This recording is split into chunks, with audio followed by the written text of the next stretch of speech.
사도 바울은 고린도 교회의 여러 가지 문제에 대해서 최종적으로 이들이 복음을 잘 모르기 때문에 이런 일이 난다, 그렇게 결론을 내리고 있습니다. 그 복음 중에서도 핵심은 바로 예수님이 부활하셨다는 사실입니다. 그리고 이 부활하신 사실을 역사적으로 많은 사람들에게 나타내셨다, 그렇게 했습니다. 그리고 자기에게도 주님이 나타나셨는데 그 부활하신 예수님을 만난 사도 바울의 자세는 나는 사도 중에 가장 작은 자라, 그런 겸손한 모습을 보였고, 내가 수고했지만 오직 하나님이 하신 것이다. 정말 부활하신 주님을 만난 사람은 겸손할 수밖에 없습니다. 대가를 만난 자가 어찌 대가 앞에서 교만할 수가 있겠습니까? 그리고 자신에게 있는 직분과 은사들이 자기 노력의 대가를 얻은 것이 아니고 하나님의 은혜로 자기가 받은 것이기 때문에 그 직분과 은혜로 교회를 섬겼던 것이 자기 자랑이 될 수가 없고 오직 하나님께서 내 안에 하신 것이다, 그런 말씀을 했습니다. 자, 그러면서 이제 오늘 12절 그리스도께서 죽은 자 가운데서 다시 살아나셨다 전파되었거늘 너희 중에서 어떤 사람들은 어찌하여 죽은 자 가운데서 부활이 없다 하느냐. 고린도 교회 안에는 부활의 복음을 들었음에도 불구하고 그것을 믿지 못하는 사람이 있었습니다. 기독교 복음이 들어올 때는 항상 그 어떤 지역에 기존에 있는 종교가 있고 문화적인 그런 것이 있습니다. 그런데 기독교 복음이 들어오면 액면 그대로 들어와서 믿는 것이 아니고 항상 사람들은 자기가 믿던 그 이전의 종교, 그 가르침과 이렇게 믹스를 시킨다든지 이게 맞지 않으면 복음을 배척한다든지 그런 것이 있습니다. 그래서 우리는 복음을 받아들일 때 내가 지금까지 알고 있던 지식들, 경험들, 다른 종교적인 사항들, 하나님의 말씀과 배치되면 그것을 버려야 되는데 오히려 그것을 가지고 그대로 믿는 그런 경우가 있습니다. 저는 우리나라에 가장 문제가 되는 것이 뭐냐 하면은 귀신론입니다. 귀신론. 성경에 이제 귀신이 나오니까 사람들은 이 성경에 나오는 귀신을 자꾸 오늘 우리들이 알고 있는 그런 귀신으로 이해하는 경우가 많이 있습니다. 우리들이 알고 있는 귀신은 어떤 귀신입니까? 죽은 자가 육체는 땅에 묻히고 혼령은 어디론가 가야 되는데 가지 못하고 억울하게 이 땅을 떠도는 것을 귀신이라 하잖아요. 귀신, 그렇죠? 성경은 그 어디에도 그런 식으로 귀신을 말하지 않습니다. 악한 사단의 졸개요, 눈에 보이지 않는 영적인 존재로서 우리의 마음 속에서 하나님의 진리를 거스르게 하고 대적하게 하는 그런 세력들을 악한 영이라 그렇게 말하는데, 이 번역을 귀신이라고 하다 보니까 이 사람들은 성경에서 귀신이라는 단어가 나오면 오늘 우리들이 말하는 그런 귀신으로 오해할 때가 있고, 또 목사 중에서도 일부는 귀신론자를 주장하는 사람은 똑같은 걸 주장하는 것입니다. 귀신은 죽은 자의 혼령이다, 그렇게 지금 말하는 목사들도 있고 그 목사의 가르침을 따라가는 자들이 많이 있는 것입니다. 이것은 우리뿐만 아니고 이 고린도 교회도 동일했습니다. 고린도 지역에 있던 사상이 뭐냐면 영지주의자라는 사상, 영지주의.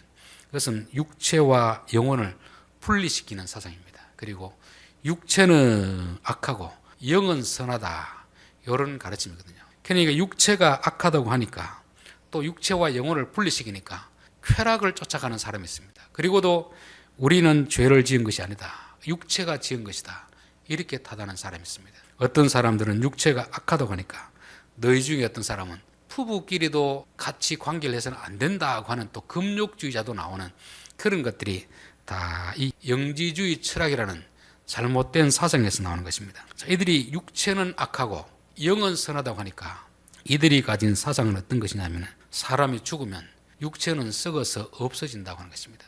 그러나 영혼은 불멸한다고 믿는 거죠. 왜냐하면 우리의 영혼은 선한 것이고 육체는 악한 것인데 죽음이라는 것은 이 육체의 감옥에서 벗어나는 것으로 보고 있습니다.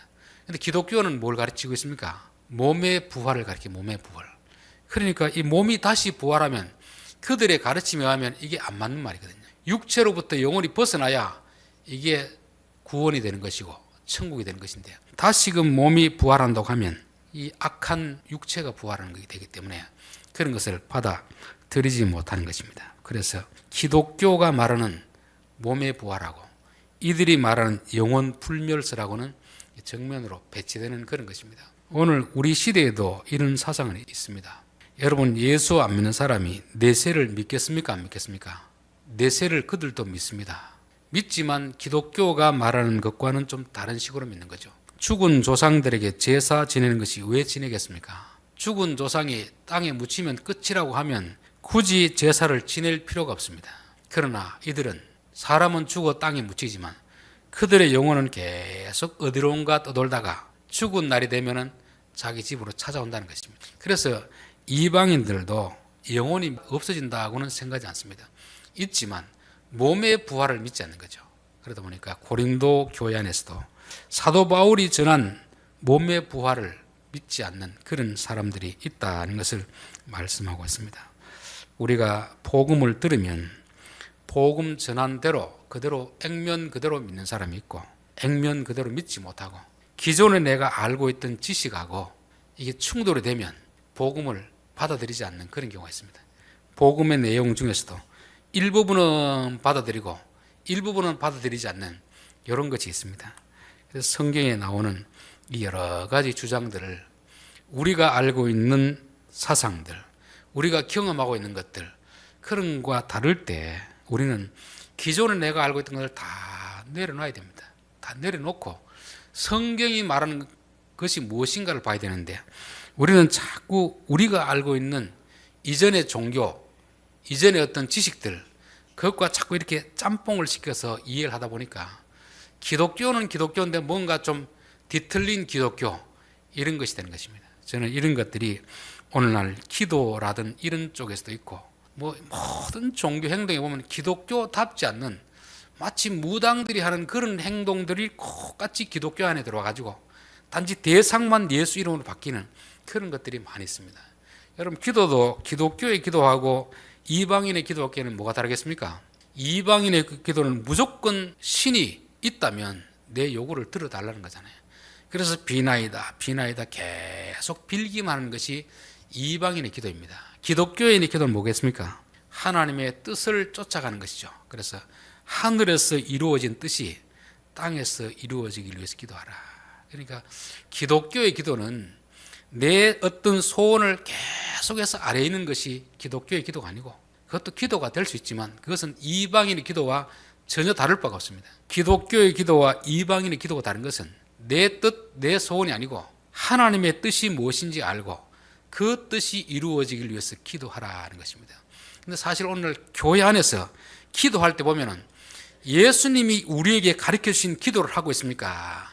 아니면 무속인들이 타 종교에서 하고 있는 그 기도를 똑같이 하고 있습니까? 그런 경우가 많이 있거든요. 이게 뭐냐면 기독교의 복음이 기존에 있는 종교적인 틀 안에 들어와서 이 틀을 바꾸지 못하고 여전히 그 안에서 기독교 복음을 받아들이고 있기 때문에 그런 것입니다. 고린도 교회도 똑같은 것이죠. 자기들이 가지고 있던 영지주의 사상을 버리지 않다 보니까 교회 안에서도 부부가 되어서도 관계를 맺어서는 안 된다는 그런 주장하는 사람이 나오고 있고, 육체는 악하니까 마음껏 쾌락적으로 음행을 해도 된다는 사람도 나오는 것이고, 또 예수님이 부활하는 것은 인정하지만 우리의 몸이 부활하는 것은 인정할 수 없다.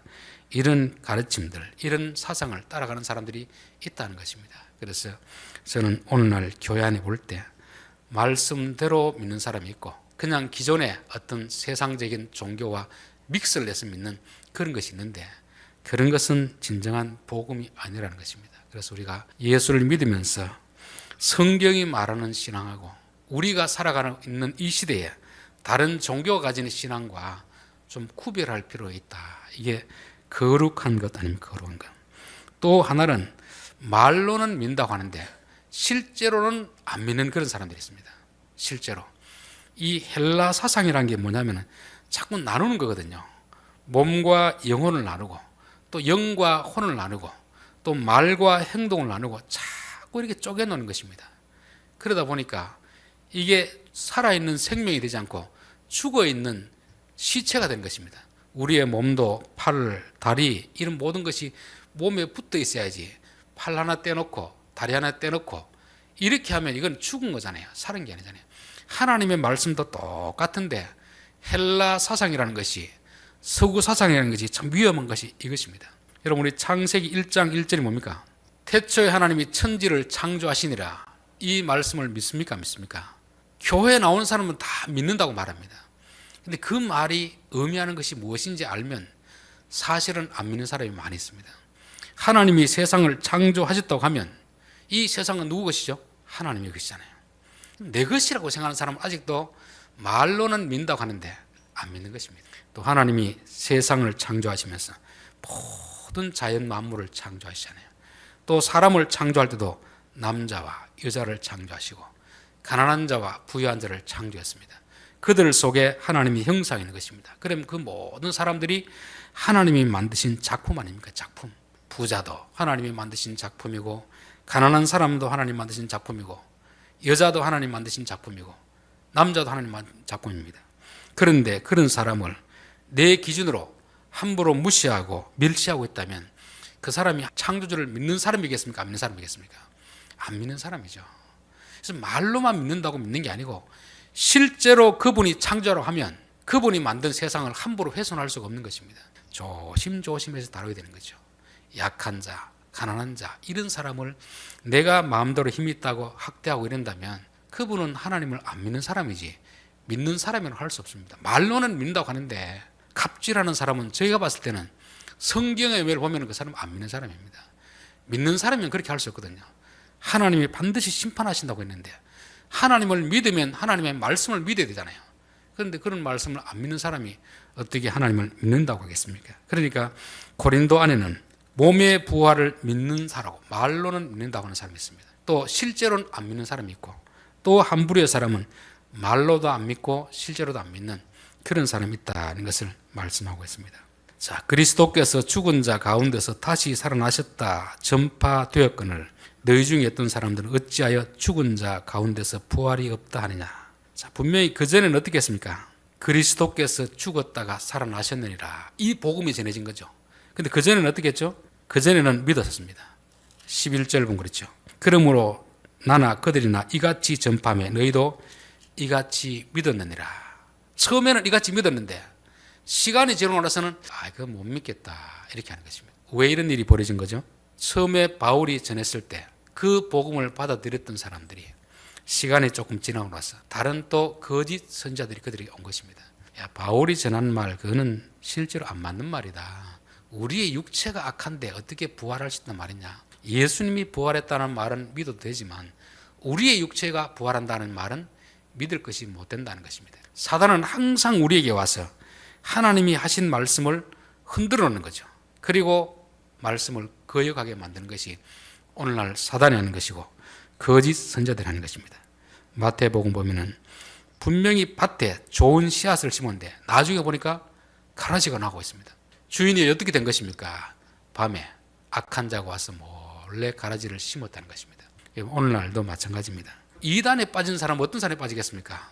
교회 다니는 사람이 신천지나 이단으로 가겠습니까? 전혀 안 다니는 사람이 가겠습니까? 이단들은 교회 다니는 사람을 타겟으로 하지 전혀 안 다니는 사람들을 타겟으로 하지 않습니다. 교회 다니는 사람 중에서 어떤 사람이 집중 타겟이 되겠습니까? 말씀을 듣기는 들었는데 확실히 믿지 못하는 사람, 흔들리는 사람입니다. 우리 이빨도 보면 흔들리는 건 뽑아내기 쉽잖아요. 안 흔들리는 건 뽑기 어렵잖아요. 우리가 진리의 말씀을 들었으면 그게 깊이 마음속에 뿌리를 내려야 됩니다. 그런데 돌짝밭은 어떻죠? 돌짝밭에 씨앗이 떨어지니까 이게 뿌리를 내리려고 하다 돌이 있으니까 더 이상 뿌리를 못 내리는 것입니다. 이런 나무는 자라다가 비바람이 불면 뽑혀 나가버리는 것입니다. 그러니까 안에 돌을 제거하고 말씀이 들어가야 깊이 뿌리를 내려야 바람이 불어도 안 흔들리는데 많은 사람들이 복음을 들어도 하나님 말씀을 들어도 자기 안에 가지고 있는 기본적인 편견, 선입견이 있습니다. 이 말씀이 그 편견에 부딪혀가지고 뿌리를 내리지 못하는 것입니다. 그러니까 믿는 것처럼 보이는데 어려움이 닥치면 다 뽑혀 나가는 것입니다.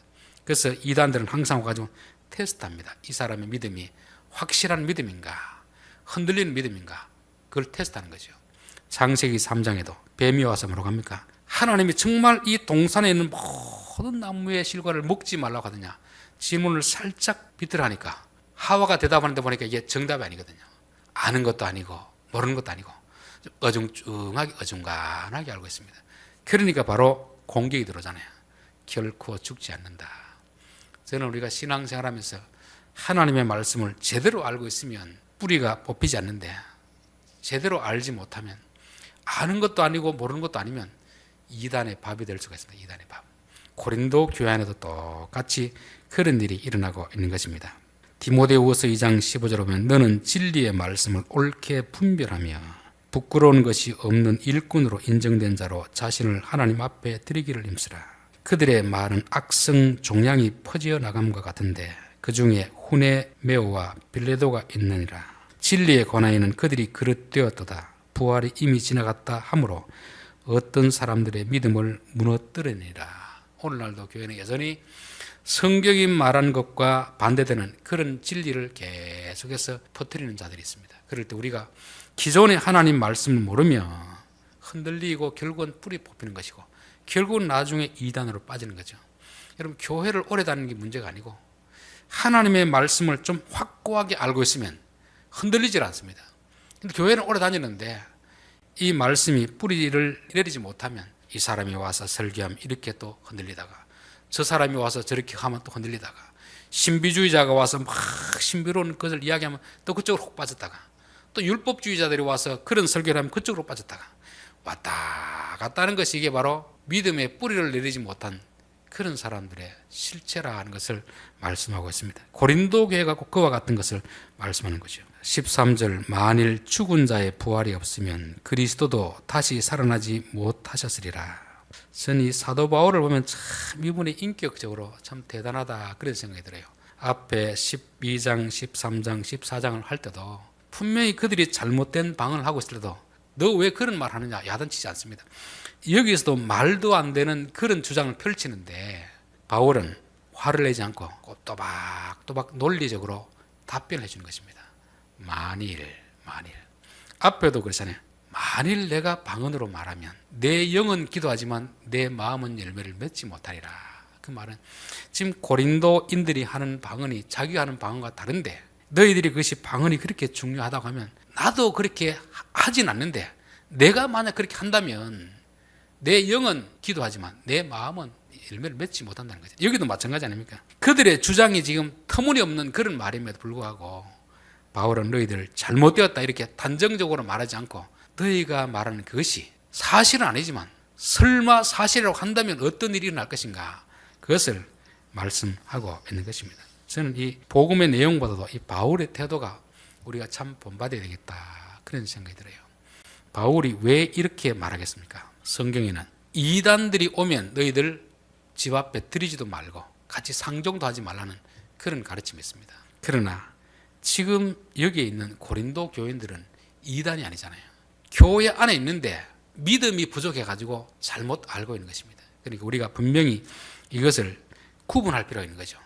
어떤 잘못된 주장을 할 때 그 사람이 완전히 이단에 빠져가지고 있는 사람들은 우리가 대화해가지고 그들을 바꿀 수가 없습니다. 이미 그들이 쇠뇌가 된 사람들, 그런 사람 우리가 어떻게 잘못된 것이다 말한다고 들을 것도 아닙니다. 그런 사람은 상종하지 말고 내보내야 됩니다. 그러나 교회 안에 있는 사람들은 그렇지 않는 경우가 많이 있거든요. 분명히 잘못된 주장하는데 이거는 성경과 틀립니다. 그렇다고 이 사람들 이단 취급하듯이 그런 식으로 하면 안 된단 말입니다. 그런 사람 아직도 잘 몰라서 그러니까 그런 사람은 차근차근 논리적으로 이야기를 하면 바꿀 수 있기 때문에 바울은 이렇게 하는 것입니다. 분명히 바울도 여기 안에 있는 이런 잘못된 가르침을 가르치는 거짓 선지자들에게는 저주를 퍼붓고 있습니다. 그렇지만 교인들은 잘 몰라서 속았으니까 좀 제대로 차근차근 가르치는 이런 인내력이 있습니다. 참 저도 이것을 배우고 싶은데 이게 참 쉽지는 않은 것 같아요. 분명히 상대방이 하는 말이 전혀 옳지도 않는 말인데 내가 그 말을 대답을 해주고 차근차근 이렇게 하는 게 얼마나 어렵겠습니까? 그러나 그 사람이 그야말로 이단에 빠진 사람이 아니고 잘못된 사람이 아니라면 내가 조금만 참고 인내함으로써 바른 것을 가르쳐주면 그 사람이 돌아올 수 있는 사람 같으면 우리가 참고 이렇게 해야 되는 것입니다.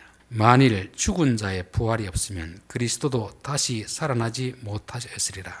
16절도 만일 죽은 자가 다시 살아나는 일이 없으면 그리스도도 다시 살아나신 일이 없을 것이다. 즉 그들이 믿고 있는 영지주의자의 가르침을 따라서 죽으면 사람의 육체는 땅에 묻히고 멸하여지고 영혼은 멸하지 않는다. 이런 사상을 가르치고 너희들이 그렇게 주장한다면 그리스도도 부활하지 못한다. 그리스도. 이들은 아마 우리는 그리스도의 부활은 믿습니다. 그러나 내가 부활할 것은 믿지 못합니다. 이렇게 할 수 있을 텐데 너희들 그리스도의 부활과 우리의 부활은 따로 떨어진 것이 아니다는 거죠. 하나로 이렇게 엮여 있는 걸 말하고 있습니다. 조금 전에도 이야기했다시피 영지주의는 잘못된 게 뭐냐면 자꾸 사람 육체하고 영혼을 나누는 거죠. 또 영과 혼을 자꾸 나눴습니다. 그리고 또 우리와 예수님을 자꾸 나누는 거죠. 성경은 어떻게 합니까? 우리의 육체와 영혼은 하나이다. 하나로 존재하는 것이고 예수님과 우리도 하나로 존재하는 것이다 하는 것을 말씀하고 있습니다. 그러니까 예수님이 부활하면 우리도 부활하는 것이고 우리가 부활하면 예수님도 부활하는 것입니다. 이건 좀 시간적인 순서를 말하는 게 아닙니다. 예수님과 우리가 하나 된다는 것을 말씀하는 거죠. 우리가 믿음이라는 건 뭐냐면 내가 예수님을 믿는다는 것은 예수님과 우리가 하나 되는 걸 말하고 있습니다. 운명 공동체가 되는 거죠. 어떤 아이가 재벌의 아들로 태어났습니다. 그러면 그때부터 아들은 아버지와 같은 운명 공동체가 되는 거죠. 아들이 태어나면 그 아버지가 가지고 있는 모든 소유 재산은 아버지가 죽으면 자식이 유산으로 물려받습니다. 자기가 태어나기도 전에 아버지가 열심히 해서 벌어놓은 돈도 그 이후에 태어난 아들 것이 되는 것입니다. 예수님과 우리가 하나가 되면 우리가 예수님 믿으면 2000년 전에 예수님이 십자가에 달려 돌아가신 사건이 우리에게 그대로 이루어지는 것입니다. 그리고 또 예수님 부활이 우리에게 그대로 이루어진다는 것을 말씀하고 있습니다. 그래서 믿는다는 것은 말로 믿습니다 이게 아니고 우리가 예수님과 하나 된다는 의미가 있습니다. 그래서 하나가 되고 띠로 묶는 것입니다. 그러면 예수님이 가면 우리도 가야 되고 예수님이 서면 우리도 서야 되고 예수님이 죽으면 우리도 죽어야 되고 예수님이 살면 우리도 사는 것입니다. 그래서 로마서에 보면 세례가 뭐냐? 예수 그리스도와 함께 죽고 예수 그리스도와 함께 사는 것입니다. 여러분 갈라디아서 2장 20절 잘 알죠? 그리스도와 함께 죽었고 그리스도와 함께 사는 것이라 했습니다. 예수님이 언제 죽었습니까? 2000년 전에 죽었잖아요. 지구 반대편에 죽었잖아요. 그러나 우리가 그분을 믿으면 믿음은 우리를 그분과 하나로 연결을 시켜주는 것입니다. 시간을 초월하고 공간을 초월해서 하나가 되게 만들어주는 것입니다. 이게 믿음의 비밀이거든요. 신앙은 믿음으로 시작되고 믿음으로 끝나는 거잖아요. 믿음은 결국 뭐겠습니까? 예수님과 우리가 하나 된다는 것을 말씀하는데 이 영주주의 사상이라는 자꾸 예수님 따로 나 따로 육체 따로 영혼 따로 자꾸 나누는 것입니다. 우리의 신체가 팔 자르고 다리 자르고 이러면 죽는 것과 마찬가지로 우리의 신앙도 육체 따로 영혼 따로 나누면 죽습니다. 믿음 따로 순종 따로 나누면 죽은 믿음입니다. 믿음이 있으면 순종이 있어야 되는 것이고 순종하는 것은 믿음으로 하는 것입니다. 그런데 자꾸 영지주의자들 이 서구 사상들은 자꾸만 나누어 가지고 그렇게 주장하는데 그것은 성경의 가르침이 아니고 그 당시 고린도 지역의 문화적인 가르침이었던 것을 말씀하고 있습니다. 자, 그러면서 예수님과 우리의 몸은 하나로 된 연합체이다 하는 것을 말씀하는 거죠. 그러면서 예수님 만약 부활하지 않으면 사도들의 전파하는 것도 헛것이 된다. 헛것이. 사도들이 결국 전파한 내용은 뭡니까? 예수님이 부활하셨다는 거잖아요. 예수님이 부활하셨다는 거예요. 근데 예수님이 부활 안 했는데 전파했다고 하면은 이것은 완전히 거짓말이 되는 거죠. 그리고 우리의 믿음도 헛것이다. 우리의 믿음도. 우리가 동아줄을 잡고 있으면 이게 썩은 줄인지 썩지 않는 줄인지 썩은 줄을 잡으면 어떻게 됩니까? 아무리 믿습니다 해도 그것은 헛것이 되잖아요. 썩지 않은 줄을 잡아야 되는데 썩은 줄을 잡아놓고 이게 우리의 믿음이 좋은 것이다 하면 어떻게 되겠습니까? 왜 기독교에서 부활이 이렇게 중요한가? 예수님이 단지 죽었다가 살아나는 그 사실 때문에 중요한 게 아니고 부활하심으로 인하여서 예수님이 하나님의 아들로 확인되는 것입니다. 메시아로 증명이 되는 것이죠. 예수님 당시에도 예수란 이름을 가진 사람은 많이 있었습니다. 구원자라는 거죠. 구원자 그렇죠. 또 메시아라고 주장하는 사람도 많이 있었습니다. 지금 이 시대에도 자칭 자기가 예수를 하는 사람이 있지 않습니까? 성령이라고 주장하는 사람이 있지 않습니까? 그것은 뭐 누구나 그렇게 주장할 수 있습니다. 자기가 말할 수 있는 자유는 있는데, 그러나 그 말이 진실이 되려고 하면은 죽지 않아야 되잖아요. 죽더라도 다시 살아나야 되잖아요. 죽어버렸고 죽어도 다시 살지 못한다면 그 사람이 하는 말은 새빨간 거짓말이 되는 것입니다. 여러분, 부활이 없다면 예수님도 하나의 말장난에 불과한 것입니다. 사기꾼에 불과한 거죠. 예수님이 기존에 많은 사람들처럼 메시아라고 했던 사람과 다른 게 뭐가 있겠습니까? 그분은 죽었다가 살아났기 때문에 예수님이 우리의 구원자가 된 것입니다. 예수님이 부활이 없다면 예수님은 사기꾼에 불과한 것이고, 우리 또한 지금 이단을 믿는 자들처럼 가장 불쌍한 사람이 되는 것입니다. 그러니까 부활이라는 것은, 기독교에서는 이게 흔들리면은 신앙생활의 모든 게 다 흔들려 버립니다. 이 주춧돌이, 이 기둥이 튼튼해야 되는데, 그게 뭐냐면 바로 예수님의 부활 신앙입니다. 예수님이 부활하셨습니다. 그 말은 예수님이 하나님의 아들입니다. 예수님이 메시아입니다. 예수님 말씀은 100% 확실합니다. 진실입니다. 그리고 그분과 우리는 하나입니다. 믿음이라는 것이 하나 되게 하는 것이기 때문에, 예수님이 살아났기 때문에 우리도 살아날 것을 믿습니다. 이런 믿음이 온전한 믿음인데, 그렇지 않은 자는 잘못된 믿음으로 부활에 대한 확신이 없으면 우리가 가진 모든 믿음은 헛것이 된다는 것을 말씀하고 있습니다. 18절, 또한 그리스도 안에서 잠자는 자도 망하였으니, 성경에는 이제 죽은 자들을 잠자는 자로 이렇게 표현할 그런 내용들이 많이 있습니다. 데살로니가전서 4장에 보면은 우리가 예수께서 죽으셨다가 다시 살아나심을 믿을진대 이와 같이 예수 안에서 자는 자들도 하나님이 그와 함께 데리고 오시리라. 죽은 자들을 잠자는 자로 표현한 이유는 뭐겠습니까? 자는 것하고 죽는 것의 차이가 뭐겠습니까? 잠자는 것은 아침이 되면 일어납니다. 죽은 것은 아침이 되면 못 일어납니다. 아침이 돼서 못 일어나면 이게 죽은 것이고, 아침이 되었는데 일어나면 잠자는 것입니다. 그래서 하나님은 매일매일 우리의 삶에서 죽음과 부활을 연습시키는 것입니다. 저녁에 잘 때는 나는 죽는다 생각하고 자는 거잖아요. 잠잤을 때 뭐가 일어난지 아무것도 모르잖아요. 그 뭐 죽은 사람과 똑같습니다. 근데 아침이 되면 눈을 뜨잖아요. 아, 이건 죽은 게 아니고 잠자는 거였구나. 이게 죽은 것과 잠자는 것이 다른 것입니다. 예수님은 죽은 자들을 죽은 자를 하지 않고 예수 안에서 자는 자들이라 하는 것입니다. 그 말은 무슨 뜻이겠습니까? 부활의 날에 다시 신령한 몸으로 부활한다는 것을 말씀하고 있잖아요.